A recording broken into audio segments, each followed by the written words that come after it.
போதகரே, இந்த ஸ்திரீ விபச்சாரத்தில் கையும் மெய்யுமாய் பிடிக்கப்பட்டாள். இப்படிப்பட்டவர்களை கல்லெறிந்து கொள்ள வேண்டும் என்று மோசே நியாயப்பிரமாணத்தில் நமக்கு கட்டளையிட்டிருக்கிறாரே, நீர் என்ன சொல்கிறீர்? இயேசுவு குனிந்து விரலினால் தரையிலே எழுதினார். அவர் நிமிர்ந்து பார்த்து, உங்களில் பாவம் இல்லாதவன் இவள் மேல் முதலாவது கல்லெறிய கடவன்.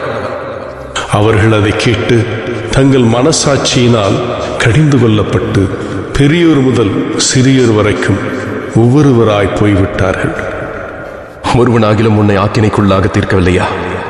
இல்லை ஆண்டவரே. நானும் உன்னை ஆக்கினைக்குள்ளாக தீர்க்கிறதில்லை. நீ போ, இனி பாவம் செய்யாதே. எனக்கு உன் இதயம் தான் வேணும். பிதாவும் உன்னுடைய இதயத்தை தான் விரும்புகிறார்.